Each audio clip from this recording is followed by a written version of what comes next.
नमस्कार दोस्तों, स्वागत आप सभी का हमारे चैनल शेयर मार्केट में। मैं हूं आपका दोस्त नवी और यहां पर हम बात करेंगे सुबैक्स लिमिटेड के बारे में। आज तकरीबन 5% की गिरावट हमें दिखाई दे रही है और ऐसे टाइम पे गिरावट काफ़ी ज़्यादा मेजर इम्पैक्ट डाल सकती है, क्योंकि कहीं ना कहीं ये चीज़ सभी जानते हैं कि क्वार्टर रिजल्ट आने से पहले अगर स्टॉक में तेज़ी आ रही है तो एक इंडिकेट करता है कि अच्छे रिजल्ट आएंगे, और गिरावट हो रही है तो कहीं ना कहीं ये भी इंडिकेट कर रहा है कि रिटेल इन्वेस्टर्स या फिर बड़े इन्वेस्टर्स का इस स्टॉक पे इतना ज़्यादा भरोसा नहीं है।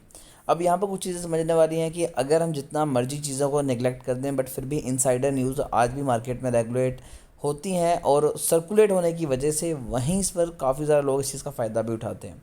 पिछले 5 दिनों में 7% की गिरावट, एक मंथ में 7% की गिरावट, 6 मंथ में न्यूट्रल से रिटर्न, एक साल में 4 से 5% की गिरावट, और मैक्स चार्ट आप सभी के सामने है 57% की रिटर्न है। बट ओवरऑल स्टॉक जो है वो तकरीबन 30 रुपये से लेकर 70 रुपये के बीच में ट्रेड करता नज़र आ रहा है पिछले 4-5 सालों से।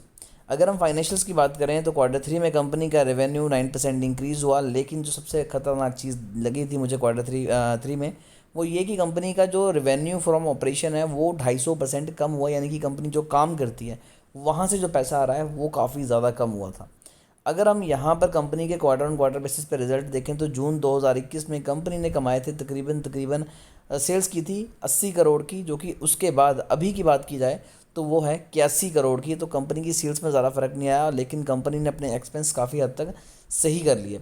और यहाँ पर अगर हम देखें तो कंपनी अभी 4 करोड़ के लॉस में है। इससे पहले कंपनी काफ़ी ज़्यादा बड़े लॉस में थी। आज से अगर 10 साल पीछे जाया जाए तो कंपनी 15-16 करोड़ के प्रॉफिट में थी।